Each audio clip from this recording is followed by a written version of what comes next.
Jadi orang pun itu suku terkejut. Kenapa orang putih ini tidak takut mati ya? Kami pun mau bunuh dia, malaria pun mau bunuh dia, tapi dia masih lagi melayani mereka. Oke? So ini maksudnya adalah kalau kita jadi pemuda-pemudi yang stand out, ada masanya Tuhan mau kita take risk. Jangan terlalu berhati-hati. Okay? Jangan terlalu berhati-hati. Alright, saya mau teruskan. Ini secara ringkasan lah, jubah Yusuf. Waktu itu belum ada university, ini kejadian ini. Berapa? Oh, dekat 1800 tahun mungkin. Ya, Abraham itu 2000 tahun sebelum Masehi. Jadi Yusuf itu adalah apa? Dia adalah Abraham, Ishak, Yakub, anak kepada Yakub bahkan Yusuf kan. Jadi sekitar 1000 mungkin 800 tahun sebelum Masehi. Jubah dia berwarna-warni. Kalau bahasa Inggris mengatakan richly ornamented. Susah kita mau tafsir, tapi yang jelas di situ adalah bila saudara nampak ayahnya lebih mengasihi Yusuf berbanding mereka, mereka membenci. Disebut beberapa kali membenci. Ya, saudara, bila saudara stand out, kadang-kadang reaksinya adalah orang boleh membenci kita. Sebab orang mau paksa kita conform dengan cara mereka. Kalau bahasa Inggris, tall poppy syndrome. Tall poppy maksudnya poppy dia mesti sama tinggi. Kalau satu orang lebih tinggi, dia mau cut, dia mau catas. Hati-hati. Beberapa kali disebut, kemudian Yusuf bermimpi. Okay. Mungkin saya teruskan ini. Dia bermimpi kan, kamu tahu kan? Itu bintang pun, itu gandum pun macam sujud menyembah si Yusuf.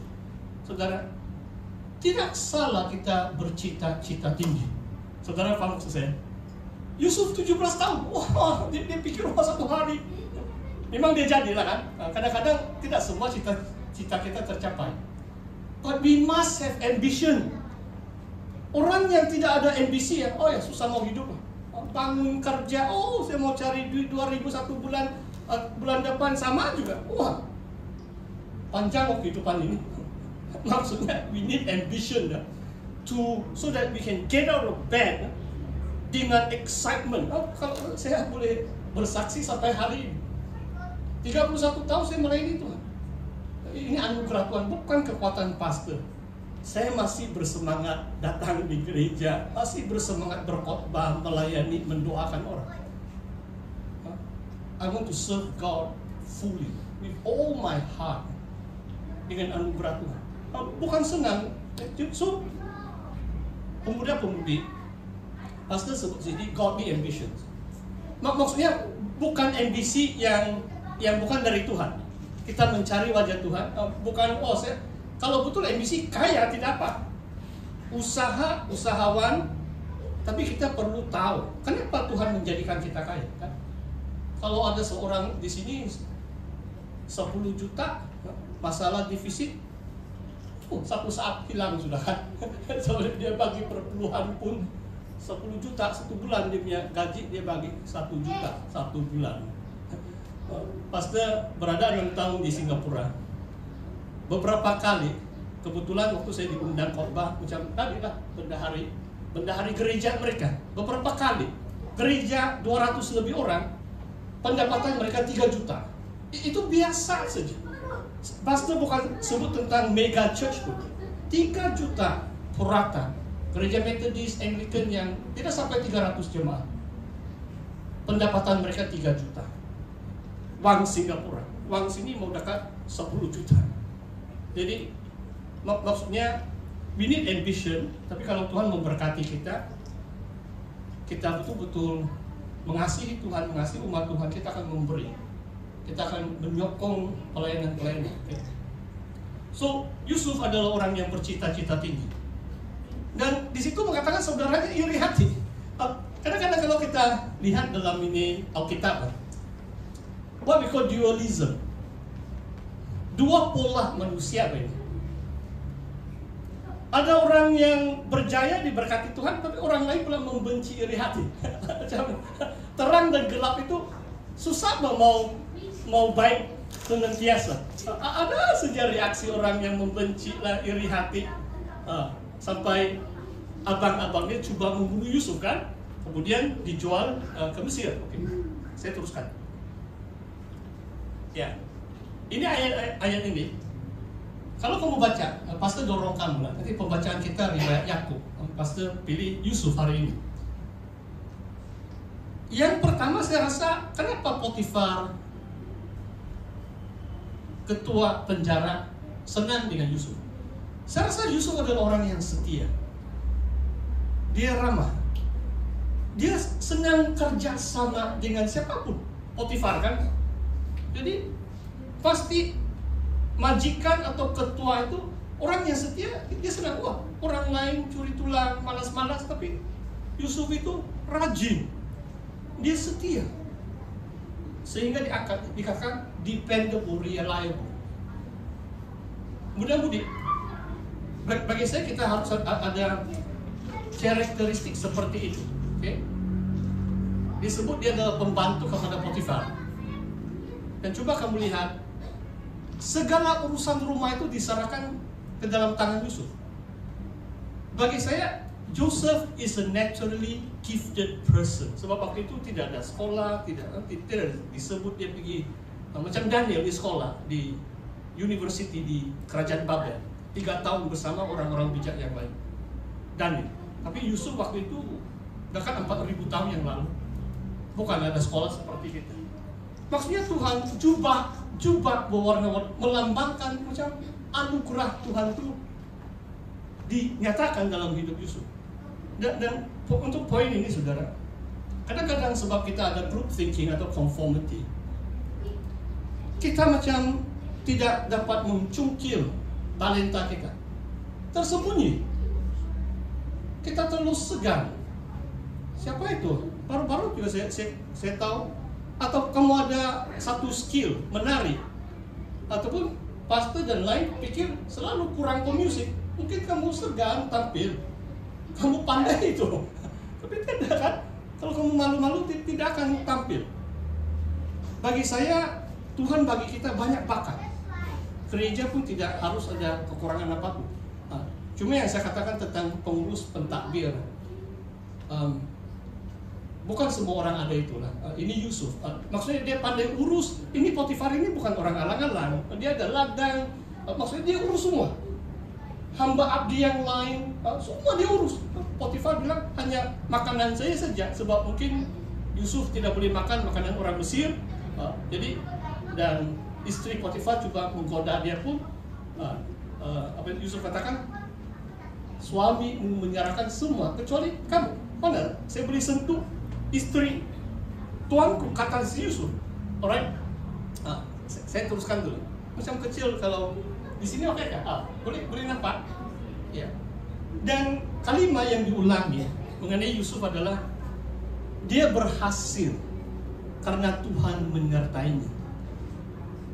Joseph prospered because God was with him. Oh saudara, saya boleh katakan sejak saya terima Tuhan Yesus, saya tahu Tuhan Yesus hidup berkuasa. Selagi Tuhan menyertai saya, hidup saya berhasil. Hidup saya berhasil. Okay? Tidak perlu pastor banyak bersaksi. Banyak kali sudah saya bersaksi dalam 10 bulan ini. Oke, saya teruskan. Jangan susah. Mana si Asih? Pasti kamu masih sini. Kamu jalan sudah kan? Ya, tidak apa. Ya. Saya tahu Asih mau awal keluar. Ya. Yusuf diangkat oleh Firaun. Okay. Karena dia dapat menafsir itu mimpi Firaun. Dan kadang-kadang termasuk orang Farisi atau Firaun pun, kita pikir mereka ini orang tidak percaya. Sebenarnya dalam cerita Yusuf, kita harus puji Firaun. Kamu tahu, pasti tidak payah suruh kamu buka, saya hanya baca saja. Sebab Firaun berkata kepada Yusuf, sebab kamulah yang berhikmat. siapa lagi yang lebih bijak mengatur? Jadi dia terus latih Yusuf. Maksudnya Firaun harus dipuji. Bangsa asing dijual sebagai hamba abdi. Baru keluar penjara si Yusuf. Dari penjara menghadap Firaun. Tetapi Firaun sebagai raja Mesir waktu itu. Nah, kalau kebiasaan mungkin orang, dia bukan orang kita, bagus kita cari orang Mesir. Mati sudah semua orang Mesir, so keguguran sudah kan. Si Yusuf yang Tuhan pakai. Jadi satu juga perkara yang Pastor share 2 minggu yang lalu. God comes in disguise. Yang ayat itu bahkan. Kami meniup seluring, kamu tidak menari. Kami menyanyi, kamu tidak, apa itu? Saya lupa sudah bagaimana itu ayat. Maksudnya, apa yang Tuhan mau lakukan melalui Yohanes Pembaptis atau Yesus, majoriti besar bangsa orang Yahudi pun tidak respon. Sebab mereka tidak dapat menangkap rencana Tuhan. Yang Tuhan sedang lakukan melalui Yohanes Pembaptis, tetapi Firaun harus dipuji. Sebab dia tahu Yusuflah orang yang harus dipilih, diangkat untuk mengurus seluruh Mesir. Waktu itu kerajaan besar, kuasa besar Mesir waktu itu. Okay? So, coba kita pikirkan ini. Sebab kadang-kadang banyak fakta dalam penilaian kita terhadap orang lain. Janganlah ada apapun fakta-fakta di luar yang rohani dan alkitabiah mengenai siapa yang kita mau angkat sebagai pemimpin kita.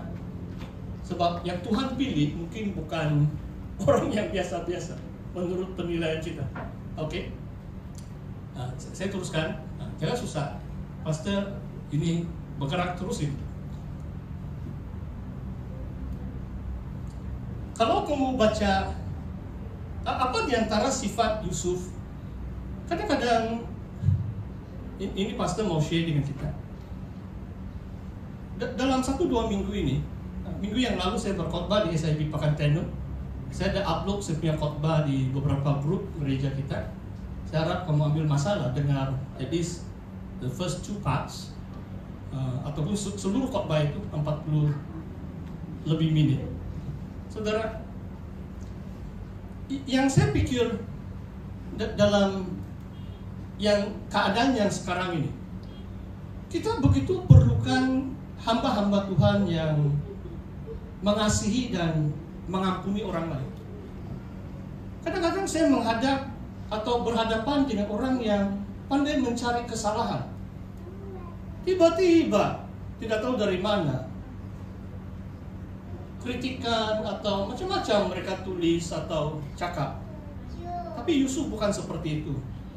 Saudaranya yang menganiaya dia pun, waktu Tuhan angkat dia menjadi orang besar di Mesir, dia yang menempatkan saudaranya. Dia macam bagi mereka rumah dia. Setiap saudara dia, abang-abang dia yang benci mau kasih mati dia, dia buat yang baik. Itu luar biasa. Itulah serupa dengan Kristus. Tidak senang, cukup mencabar zaman sekarang untuk maksudnya gereja bersatu, gereja lokal, peringkat kawasan atau pusat pun.